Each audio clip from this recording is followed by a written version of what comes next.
तो welcome back student. जैसे कि आप सभी जानते हैं, लास्ट क्लास में हमने रिटायरमेंट कंप्लीट कर लिया था। तो आज की क्लास में हम एक चैप्टर स्टार्ट करने जा रहे हैं, जिसका चैप्टर का नाम है चैप्टर का क्या नाम है बेटा? Death of a partner. Death of a partner. कुछ चीजें हमने लास्ट क्लास में डिस्कस की थी, लेकिन मैं फिर भी अगेन एक बार रिमाइंडर लगा रहा हूँ आपको कि डेथ ऑफ ए पार्टनर में और रिटायरमेंट ऑफ ए पार्टनर में क्या डिफरेंस है। अगर ध्यान से देखा जाए तो कोई डिफरेंस नहीं है, कोई भी डिफरेंस नहीं है। क्योंकि क्या होता है मेरे बच्चों, अगर आप ध्यान से नोटिस करने की कोशिश करेंगे कि जैसे कि सपोज करो किसी फॉर्म में तीन पार्टनर थे, है ना? तीन पार्टनर थे, लेट अस सपोज, हमने ये मान लिए रामू, श्यामू और कालू, ये तीन पार्टनर थे। अगर यहाँ पर क्या हुआ, दिक्कत ये आई कि श्यामू ने क्या करा, जो हमारा पार्टनर था श्यामू, इसने सोचा कि मैं फर्म से छोड़कर जा रहा हूँ, फर्म को क्या करने जा रहा हूँ, एग्जिट करने जा रहा हूँ। तब होगा क्या कि दो पार्टनर बच जाएंगे। रिमेनिंग पार्टनर कितने हो जाएंगे मेरे बच्चों? दो रिमेनिंग पार्टनर हो जाएंगे। दैट मीन्स कि हमारी फर्म में से एक पार्टनर चला जाएगा, हाँ या ना? यहाँ तक चीजें समझने की बात। लेकिन डेथ में क्या होता है, जैसे कि यहाँ पर तीन पार्टनर थे हमारे, रामू, श्यामू और कालू। एक अनदर सिचुएशन हमने ये ले ली, तीन पार्टनर थे, रामू, श्यामू और कालू। यहाँ पर क्या हुआ मेरे बच्चों? यहाँ पर हुआ कि कालू की सडनली क्या हो गई, डेथ हो गई। कालू की क्या हो गई बेटा? सडनली डेथ हो गई। तो यहाँ पर क्या सिचुएशन अराइज हुई, यहाँ पर भी दो पार्टनर बचे। कौन कौन? रामू और श्यामू। यहाँ पे भी दो पार्टनर बचे। फाइनली एक पार्टनर एग्जिट कर गया फर्म से। तो ध्यान, अगर आप देखा देखा जाए तो दोनों ही सिचुएशन क्या है मेरे बच्चों? दोनों ही सिचुएशन सेम है। तो सर फर्क क्या है? फर्क कुछ नहीं है। अगर आप ध्यान से देखेंगे तो अकाउंटिंग ट्रीटमेंट में थोड़ा सा डिफरेंस आता है, जो हमने कल भी डिस्कस किया था। अगेन मैं आपको रिपीट करा रहा हूँ सो दैट तुम इजीली समझ पाओ। देखो बेटा, हम एक अकाउंटिंग पीरियड की एक नंबर लाइन लेते हैं ताकि तुम अच्छे से समझ पाओ इस बात को। देखो मेरे बच्चों, आपको पता है अकाउंटिंग ईयर जो होता है वो हमारा फर्स्ट अप्रैल टू 31 मार्च होता है, हाँ या ना? अब जो ये 1 अप्रैल टू 31 मार्च होता है, इसका फर्क क्या होता है? इसका फर्क ये होता है कि हमारा साल जो होता है वो दो भागों में डिवाइड हो जाता है, 2 सालों में आता है। जैसे कि फर्स्ट अप्रैल फर्स्ट अप्रैल 2016 है मान लीजिए ये। तो आपको पता है ये साल कब खत्म होगा? 31 मार्च 2017। सिमिलरली 30 यहाँ यहीं से स्टार्ट हो जाएगा अगेन एक नया साल। कौन सा नया साल स्टार्ट हो जाएगा मेरे बच्चे? 1 अप्रैल 2017 टू कब तक चलेगा ये? 31 मार्च 2018। अगेन यहीं से एक नया साल स्टार्ट हो जाएगा, 1 अप्रैल 2018 टू कब तक चलेगा ये? 31 मार्च 2019। अगेन यहीं से एक नया साल स्टार्ट हो जाएगा, 1 अप्रैल 2018 टू 31 मार्च 2020। हाँ या ना? और यहीं से अगेन एक नया साल स्टार्ट हो जाएगा, 1 अप्रैल टू 31 मार्च 2021। ये मैं क्यों बता रहा हूँ? ज्यादा एम्फेसाइज कराने का मेरा मूड नहीं है। आप बस बात को ध्यान से समझने की कोशिश करें जो मैं समझाना चाह रहा। यानी कि मैं कह सकता हूँ मेरा जो साल है ये वाला, ये कौन सा साल है बताओगे? ये कौन सा साल है? ये बोला जाएगा अब 2016-17। ये पूरा साल जो माना जाएगा, ये माना जाएगा 16-17। अगेन ये कौन सा साल माना जाएगा? ये माना जाएगा मेरे बच्चों 17-18, हाँ या ना? और अगेन ये वाला साल कौन सा माना जाएगा? ये माना जाएगा 18-19। क्लियर है? अगेन नेक्स्ट ईयर कौन सा माना जाएगा हमारा? ये माना जाएगा 1920। अगेन ये वाला साल जो माना जाएगा, ये कौन सा माना जाएगा? 2021। यहाँ पर ये मैं बात क्यों बता रहा, क्योंकि बच्चे कंफ्यूज यहीं पे होते हैं। ये टॉपिक अगर आप किसी भी कहीं से भी पढ़ोगे तो ये टीचर नहीं बताएंगे आपको। ये मैं क्यों बता रहा, ताकि आप इन बातों में, छोटी छोटी बातों में कंफ्यूज ना हो। आप शुरू से तैयारी, जैसे कि आपकी 12th क्लास की मैं बात करूं, अगर आप 12th क्लास के स्टूडेंट हैं और मैं पूछूं आपका 12th साल कौन सा है 12 का, तो भाई आप 2021 में आपकी स्टार्ट हुई और एग्जाम जो होंगे वो 22 के मार्च में होंगे, हाँ या ना। तो अगर आपसे कोई पूछे आपने 12th कब की थी, तो आप क्या कहोगे, आपकी जो 12th हुई थी वो 21 और 22 में हुई थी, किसी एक साल में नहीं हुई थी, ध्यान रखना। हमारी जो 12th हुई थी वो कब हुई थी, 21 और 22 में हुई थी। सिमिलरली अकाउंटिंग पीरियड भी इसी तरीके से होते हैं, 2 साल के होते हैं। मेन बात पे आते हैं, हम बात कर रहे थे रिटायरमेंट और डेथ में क्या फर्क है। देखो बेटा, क्योंकि रिटायरमेंट जो होता है वो वॉल्यूंटरी होता है। वॉल्यूंटरी का मतलब होता है, ऐच्छिक होता है। जब कोई पार्टनर चाहता है फर्म को छोड़कर जाना तो वो जा सकता है, एक फर्म में नोटिस देकर, सबकी सलाह से। ठीक है, ये कुछ कंडीशंस होती हैं जो थ्योरेटिकल हैं, जिन्हें हम फिलहाल नहीं डिस्कस करेंगे। वो पार्टनर से रिटायरमेंट ले लेता है। तो नॉर्मली जो आपकी बुक में क्वेश्चन है वो ऐसे देगा, जैसे कि हम मान लेते हैं मेरे बच्चों, पार्टनर को मान लेते हैं। हमारे पास 2 पार्टनर थे, 3 पार्टनर थे, ए, बी और सी। लेट अस सपोज ये 3 पार्टनर थे मेरे बच्चों। इन 3 पार्टनर्स ने क्या किया था, इन 3 पार्टनर में से बी ने, एक बी पार्टनर था जिसने क्या सोचा, टुक अ डिसीजन, ने एक डिसीजन लिया दैट कि he should take a retirement. ये क्या लेगा मेरे बच्चों, रिटायरमेंट लेगा, फॉर्म में से छोड़कर चला जाएगा। तो नॉर्मली जो आपके बुक में क्वेश्चन गिवन होंगे वो कहेगा, या तो वो कहेगा 1 अप्रैल को छोड़ देगा, 1 अप्रैल 2016 को छोड़ देगा। समझ में आ रही मेरी बात। या कैसे बताएगा वो आपको, मतलब एक स्पेसिफिक डेट देगा। यहाँ पे कह सकता है 31 मार्च, 31 मार्च 2017 को छोड़ देगा। मैं एग्जांपल ये लेके चल रहा है, इससे आपको पूरी पिक्चर क्लियर करूंगा। जो बी था मेरे बच्चों पार्टनर, इसने सोचा मैं क्या लूंगा, रिटायरमेंट।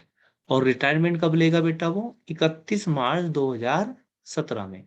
जब वो रिटायरमेंट लेगा 31 मार्च 2017 में, तो इसका मतलब उसने काम कब तक किया मेरे बच्चों, कोई बता सकता है।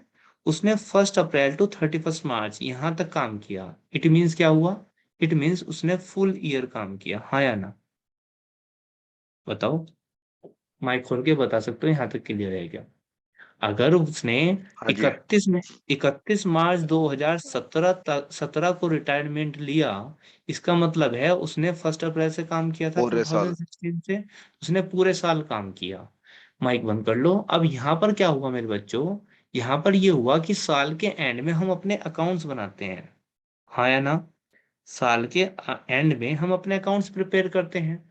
तो यहाँ पर कोई भी डिफिकल्टी नहीं है उसको प्रॉफिट देने में, उसको शेयर देने में, यहाँ पर कोई दिक्कत नहीं है, क्योंकि साल के एंड में यू नो वेरी वेल कि हम अकाउंट बनाते ही हैं, हाँ या ना। आप कहोगे यस सर। तो हम अपने अकाउंट बनाते हैं, प्रॉफिट एंड लॉस अकाउंट बनाते हैं, बैलेंस शीट बनाते हैं लास्ट में। कब बनाते थे हम ये सारा काम बेटा, लास्ट में। और लास्ट में उसने क्या लिया, रिटायरमेंट लिया। एक इसी को एक नया एग्जांपल मान के दे दूं, अगर मैं आपको मैं कह दूं कि उसने जो रिटायरमेंट लिया वो कब लिया, 1 अप्रैल को लिया। कब लिया, 1 अप्रैल 2017 को लिया, 1 अप्रैल 2017 को लिया। तो क्या इन दोनों बातों में कोई डिफरेंस है, बताओ। You can open your mic and tell me. यहाँ पर कोई दिक्कत है, कोई नो डिफरेंस है। Sir, no. नहीं है, क्यों नहीं है, क्योंकि उसने सिर्फ एक ही दिन का तो डिफरेंस आया। पढ़े ही वो 1 अप्रैल 2017 को रिटायरमेंट ले रहा या 31 मार्च 2017 को ले रहा। बात तो वो ये, यानी कि नए ईयर पे जो नया साल चला, कौन सा नया साल, ये वाला जो ये नया साल है, इस पे तो उसने एक ही दिन काम करा। अब एक दिन का थोड़ी प्रॉफिट देते हैं हम किसी को, ठीक है ना।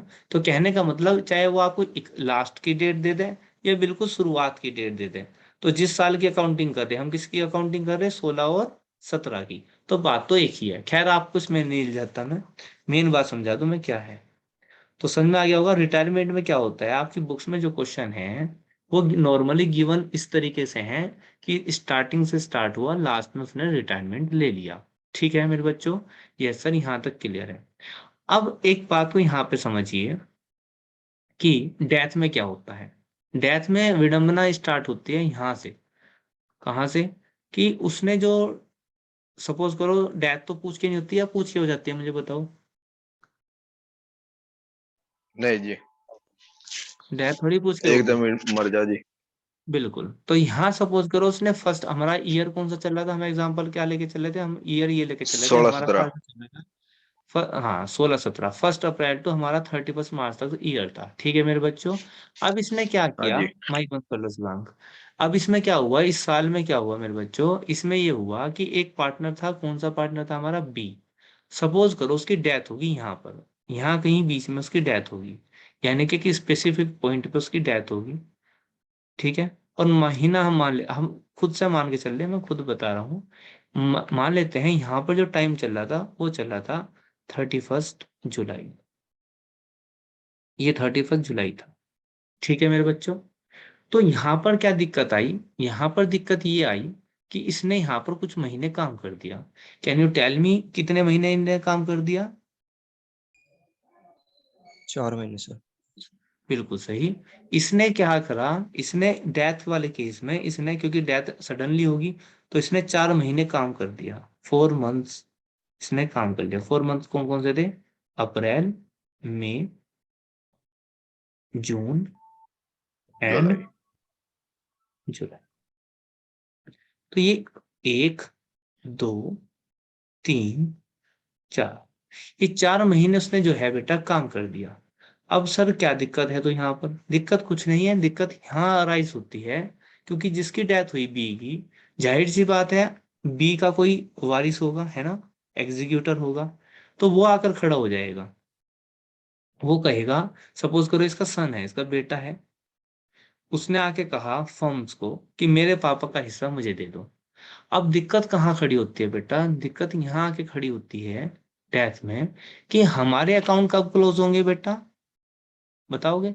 हमारे अकाउंट क्लोज होंगे 31 इकतीस मार्च मार्च 2017 में, यानी कि हमें प्रॉफिट कब पता चलेगा, प्रॉफिट पता चलेगा at the end of year, साल के एंड में प्रॉफिट का पता चलेगा, हाँ या ना। लेकिन उसकी डेथ होगी थी बीच में ही साल की, ठीक है, और उसका बेटा अपना हिस्सा भी मांग रहा, तो हमें उसे प्रॉफिट कितने महीने का देना पड़ेगा बताओ, उसने काम, इसके पापा ने काम कितने महीने काम चार। करा, चार। 4, बिल्कुल सही, 4 मंथ्स। अब इसने 4 मंथ्स क्योंकि काम किया है और उसके बेटे को हिस्सा चाहिए, लेकिन प्रॉफिट कब पता चलेगा, प्रॉफिट पता चलेगा एंड में। साल के एंड में।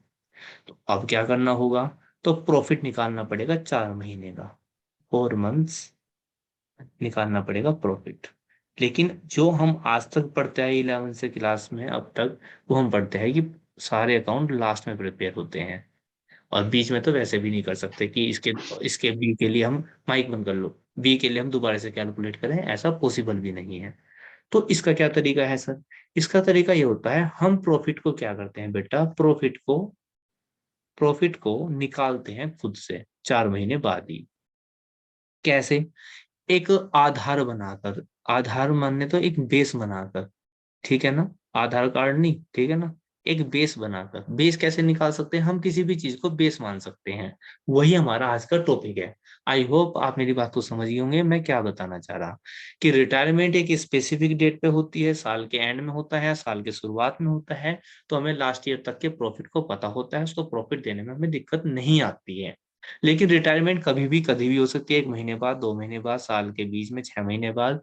तो 6 महीने बाद ही उसका प्रॉफिट निकालना पड़ता है, जब हमने अकाउंट बनाए ही नहीं तो हम प्रॉफिट कैसे निकाल लें। तो उसको, प्रॉफिट को निकालने का तरीका ही इस चैप्टर में अपने आप को यूनिक बनाता है और रिटायरमेंट से अपने आप को अलग करता है। क्लियर है? तो आज की क्लास में आज का टॉपिक है डेथ ऑफ ए पार्टनर। मैंने आपको लिख भी रखा है कि 90% same as retirement of a partner. बस शुरुआत की कुछ क्लासेस में आपको डिफरेंस लगेगा, लेकिन यकीन मानिए उसके बाद सेम एज रिटायरमेंट लगेगा। जैसे कि वहां पे लोन अकाउंट सीखा है हमने बनाना, वहां पर हमने कैपिटल अकाउंट बनाना सीखा हुआ है, यहाँ पर भी ऐसे ही काम होगा, सेम। अब बात आती है सर इस टॉपिक में, चैप्टर में है क्या क्या। तो आप ध्यान से देखना, इस टॉपिक में, इस चैप्टर में पहला पॉइंट जो है बेटा, न्यू प्रॉफिट शेयरिंग रेशो और गेनिंग रेशो और सैक्रिफाइसिंग रेशो है। तो क्या सर ये अगेन सीखना पड़ेगा? नहीं मेरे बच्चों, बिल्कुल नहीं सीखना पड़ेगा, ये हम ऑलरेडी सीख चुके हैं, सेम एज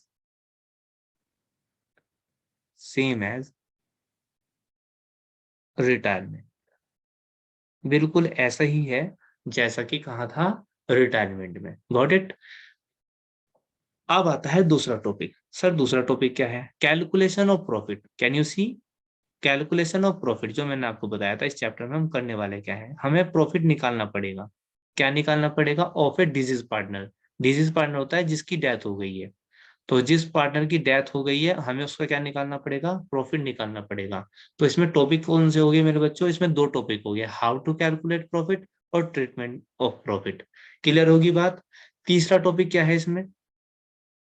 तीसरा टॉपिक क्या है? तीसरा टॉपिक है बेटा, आप देख सकते हो इस स्क्रीन पर, ट्रीटमेंट ऑफ गुडविल। आपको पता है एडमिशन में भी ट्रीटमेंट ऑफ गुडविल था, change in profit sharing ratio में भी, ऐसे ही रिटायरमेंट में भी था, तो ऐसे डेथ में भी है treatment of goodwill. Fourth topic है बेटा calculation of amount payable to executor of a disease partner.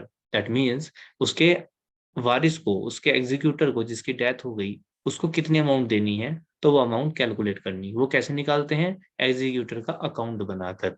ठीक है ना? वो भी सीखेंगे। और पांचवा टॉपिक है मेरे बच्चों, prepare revaluation account. You know very well how to calculate the, sorry, how to prepare revaluation account. तो रिवैल्यूएशन अकाउंट है। और क्या है मेरे बच्चों इसमें? और इसमें पार्टनर्स कैपिटल अकाउंट है, ये भी तुम जानते हो। और क्या है बच्चों इसमें? बैलेंस शीट है, तुम सभी जानते हो। तो टोटल कितने टॉपिक हो गए? 5 टॉपिक है सिर्फ इसमें। हम वन बाय वन एक एक टॉपिक को क्लियर करेंगे। क्लियर है बात? तो चलिए शुरुआत करते हैं। नंबर यहाँ पर देखो, नंबर फर्स्ट टॉपिक तो आता है ना, वो सेक्रीफाइस रेशो निकालना, न्यू रेशो निकालना, गेनिंग रेशो निकालना। हाँ हाँ या ना? यस हाँ सर। तो जी। हाँ यस ठीक। सर। हम आज की क्लास में क्या करते हैं? कैलकुलेशन ऑफ प्रॉफिट, ये निकालना सीखेंगे, कैलकुलेशन ऑफ प्रॉफिट। तो यहाँ से आप बिल्कुल ध्यान से समझेंगे बात को। हम यहाँ से निकालना सीखेंगे मेरे बच्चों। आज की क्लास जो हमारी स्टार्ट हुई, आज की डेट और क्लास नंबर अपने नोट्स के रजिस्टर में आप मेंटेन करिएगा और ध्यान से समझने की कोशिश करिए। कैलकुलेशन ऑफ प्रॉफिट, तो आज की क्लास यहाँ से स्टार्ट होती है बेसिकली कैलकुलेशन ऑफ प्रॉफिट। तो मेरे बच्चों ध्यान से समझना, कैलकुलेशन कर रहे हम profit without preparing the account. हम अकाउंट नहीं बना रहे। क्यों नहीं बना रहे अकाउंट? अकाउंट बनेंगे साल के एंड में। हाँ या ना? ये बात मैं बार बार फोकस करके कह रहा हूँ आपको। अगेन प्रॉफिट हम निकाल रहे, वो सिर्फ हम अंदाजे के आधार पर निकाल रहे। सही प्रॉफिट हमें साल के एंड में ही पता चलेगा। लेकिन क्यों निकाल लें? क्योंकि जिसकी डेथ होगी हमें उसके एग्जीक्यूटर को प्रॉफिट का हिस्सा देना है। तो हमें प्रॉफिट अंदाजे के तौर पे निकाल ले। मैं कह सकता हूँ हम प्रॉफिट का सिर्फ अंदाजा लगाएंगे, ना कि सही प्रॉफिट निकाल लेंगे, किसी ना किसी चीज को आधार बनाकर। ठीक है मेरे बच्चों? तो उसके आधार पर अगर मैं बात करूं, तो आपके यहाँ पर कैलकुलेशन ऑफ प्रॉफिट के दो मेथड हैं, ध्यान रखना। कितने मेथड हैं? दो। दो मेथड है। आप प्रॉफिट को अंदाजे के तौर पर, और ताकि वो सही निकले, सटीक निकले, गलती भी ना हो, वो दो आधार पर निकाल सकते हो। एक तो अपनी पास्ट परफॉर्मेंस के आधार पर, पास्ट प्रॉफिट को देखकर। ठीक है? और दूसरा सेल्स के आधार पर। ठीक है? एक सेकंड आप रुको। ठीक है बेटा, तो हम बात कर रहे थे कि कैलकुलेशन ऑफ जो प्रॉफिट हो सकता है वो हमारा दो आधार पर हो सकता है, पास्ट परफॉर्मेंस, पास्ट प्रॉफिट के आधार पर, या हम सेल्स को आधार बना लें, सेल्स के आधार पर। इसको मैं क्या बोल लूंगा आपके नए बच्चों को पढ़ाने के लिए? मैं इसको बोलता हूँ टाइम बेस। इसको क्या बोल लूंगा मैं? Time base. ऐसा किसी बुक में लिखा हुआ है, ऐसा जरूरी नहीं है, सो दैट आप इजीली समझ जाओ। तो इसका आसान सा नाम मैंने बना दिया, इसका बनाएंगे हम टाइम बेस। Got it? इसको क्या बोल लूंगा मैं? Time base. तो एक मेरे पास मेथड है टाइम बेस, और दूसरा मेथड क्या है मेरे पास? Sales base. समझ में आ गई क्या बात? एक क्या है? टाइम बेस, और एक क्या है? Sale base. ठीक है ना? अब अब मेन बात क्या है? टाइम बेस और सेल्स बेस। तो जैसे ही मैं बोल लूँ टाइम बेस और सेल्स बेस, तो आप समझ जाना अपने आप ही। आगे आ जाते हैं। टाइम बेस का मतलब क्या है सर? टाइम बेस का मीनिंग होगा बेटा, ध्यान रखना, there is a nothing special condition in this question, in each question.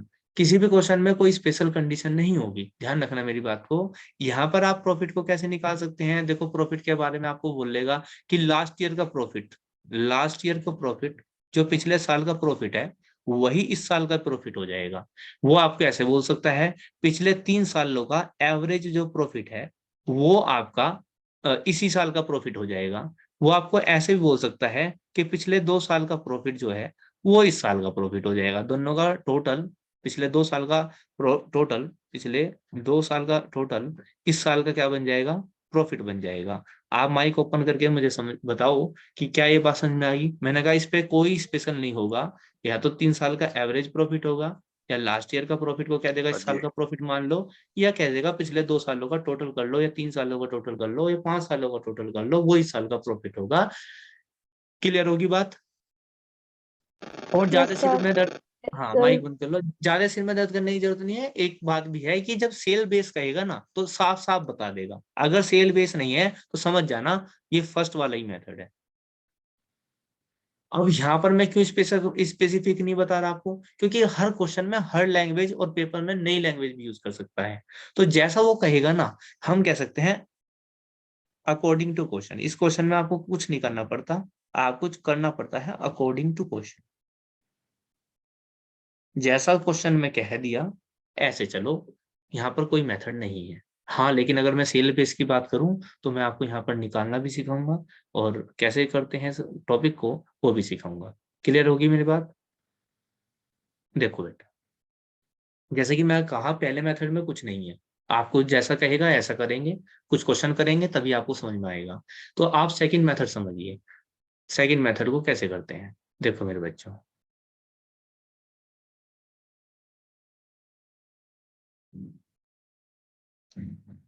यहाँ पे समझिए सेकंड मेथड को हम कैसे करते हैं सेल बेस। आप समझ सकते हो कि सेल बेस को इन्होंने आधार क्यों बनाया होगा। अगर आप स्टार्टिंग से जुड़े हुए हैं तो मैंने आपको समझा रखा है कि किसी भी बिजनेस की सफलता का राज उसकी सेल्स ही हो सकती है, या किसी भी बिजनेस का प्रॉफिट तभी हो सकता है जब सेल्स हो। सपोज करो, एक एग्जांपल मान लो कि आपने एक बिजनेस स्टार्ट किया, आपने एक बिजनेस स्टार्ट किया, अपने अब्बा जान का पैसा लगा दिया, बहुत ज्यादा आपके पास पैसा है ना। तो आपने क्या किया, बिजनेस इन्वेस्ट कर दिया, यानी कि एक शोरूम खोल दिया। लेट अस सपोज आपने एक साड़ी का शोरूम खोल लिया, उसमें आपने बहुत सारा गुड्स इकट्ठा कर लिया, यानी कितनी सारी साड़ियां इकट्ठी कर ली कि बहुत सारी, है ना, बहुत अच्छी अच्छी अच्छी मतलब आपके पूरे शहर में ऐसी साड़ी ना हो, ऐसी आपने साड़ी उसमें रखी हुई है। आपने वहां कस्टमर के लिए जो एसी लगवा रखी है, सोफा बेड लगा रखा है, ठंडा पानी की पीने की व्यवस्था है, सब कुछ आपने बहुत अच्छा किया हुआ है मान लेते हैं। लेकिन क्या आप प्रॉफिट कमा सकते हो इन सब से, हाँ या ना।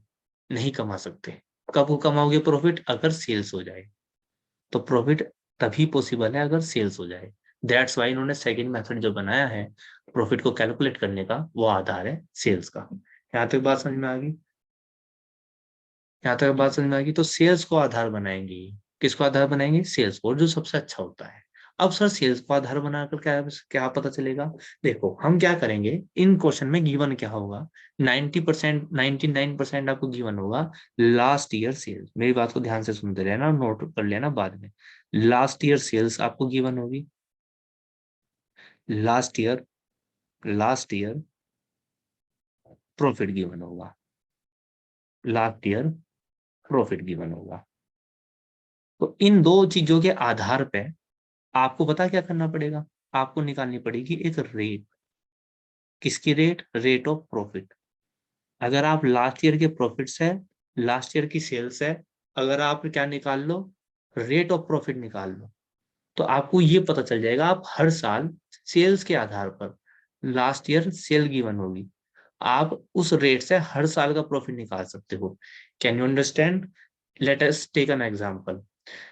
जैसे कि लास्ट ईयर सेल मैंने मान ली मेरे बच्चे, लास्ट ईयर जो सेल है, लास्ट ईयर जो सेल्स है वो मान लेते हैं हम 12 लाख मान लेते हैं।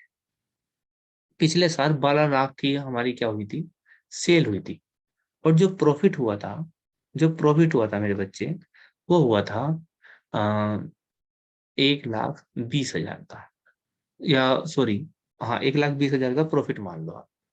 प्रॉफिट कितने का हुआ था, 1,20,000 का। लास्ट ईयर का प्रॉफिट है ये, लास्ट ईयर का।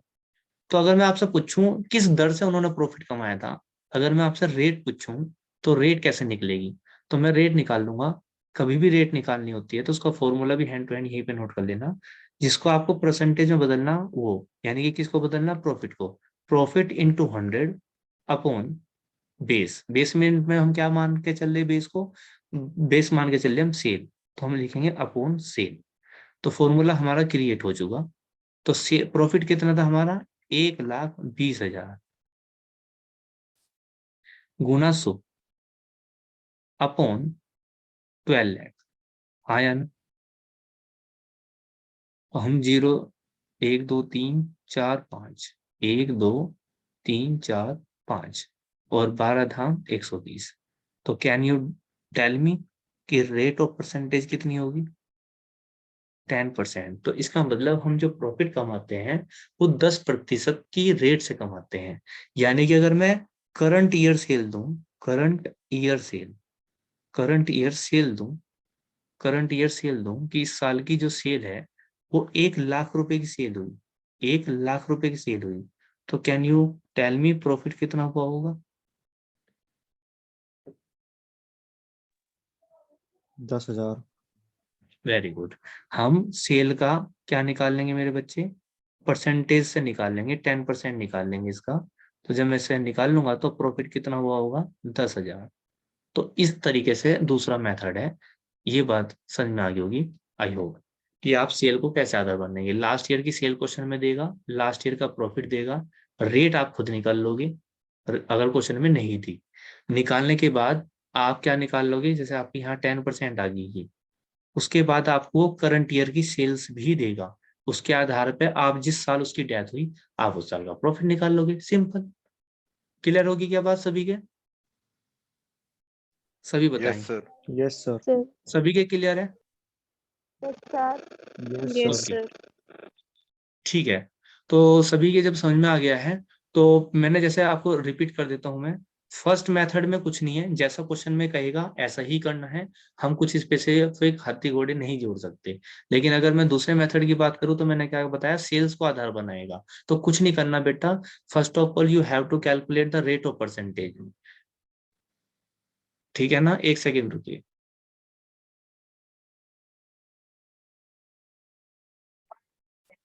देखिए अगेन, तो आपको समझ में आ गया होगा मेरे बच्चे यहाँ तक तो, कि प्रॉफिट को हम कैसे निकालते हैं, दो तरीके थे। अब बात आती है सर इसका ट्रीटमेंट क्या होगा। ठीक है ना?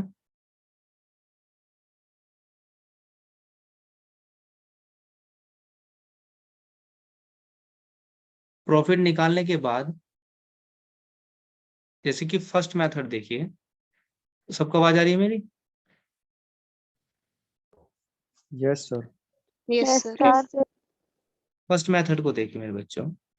जैसे कि according to first year, first method में मैंने आपको बताया कि आपको क्या कह देगा, कोई ना कोई लाइन कह देगा, कुछ भी लाइन कह देगा। जैसे कि मैं मान के चल रहा कि एक साल था 1 अप्रैल, हमने एग्जांपल के लिए मान के चल रही, एक्चुअली में रिकॉर्डिंग का टाइम 4 मिनट लिमिट है, तो मैं थोड़ा शॉर्ट में बताऊंगा, तो थोड़ा समझ लेना।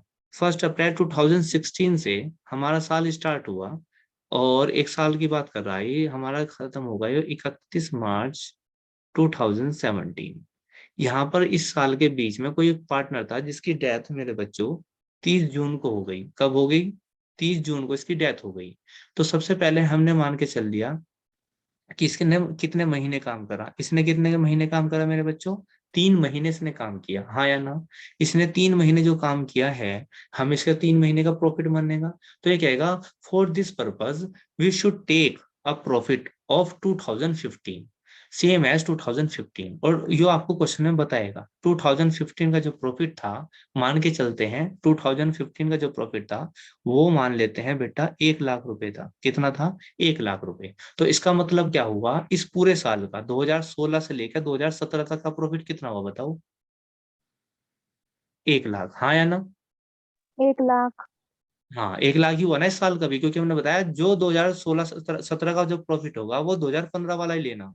तो ठीक है, हमने यस कितना ले हाँ लिया? सर। जी। ले लिया। अब 1 लाख। काम का, हाँ अब काम कहाँ शुरुआत होता है आपका, ध्यान से देखना।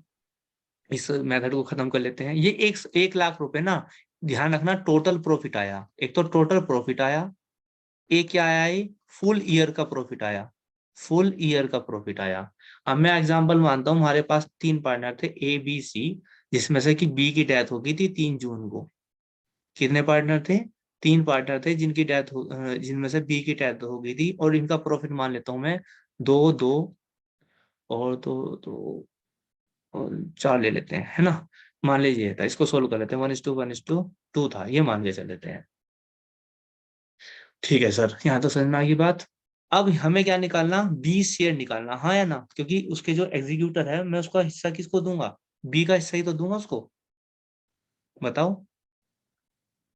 तो मुझे बी का हिस्सा निकालना, तो टोटल sir. प्रॉफिट, तो टोटल प्रॉफिट जितना था, प्रॉफिट कितना था, प्रॉफिट 1,00,000 का, इनटू किसकी मल्टीप्लीकेशन करूंगा मैं यहाँ पर, बताओ। मुझे निकालना बी शेयर, तो मैं बी का हिस्सा निकालने के लिए क्या करूंगा मेरे बच्चों, 1/2 1/4 इनटू, ये स्पेशल ध्यान देना, इनटू। अब देखो ये निकलना ना, जब प्रॉफिट हमने मानना वो पूरे साल का मानना, इस साल का, जबकि वो काम कितने महीने करके गया, 3। 3 तो 3/12। 3/12, तो इससे क्रॉस करोगे तो ये 25 हो जाएगा। ठीक है, इसको सोल्व कर लिया ना, जो भी आएगा वो उसका प्रॉफिट होगा। तो 4 थोड़ी सी, 12। ठीक है ना। तो जो भी आएगा उस पर मैटर नहीं जाते, क्योंकि रिकॉर्डिंग का टाइम कम है हमारे पास। तो समझ में आ गया ना मेरी बात। तो इस तरीके से प्रॉफिट यस सर। निकलेगा। तो यस आज सर। की क्लास को यहीं स्टॉप करेंगे, ठीक है ना। सो दैट तुम क्या कर सको कि एक नई क्लास में हम इसको आगे कंटिन्यू कर सकते हैं। ओके।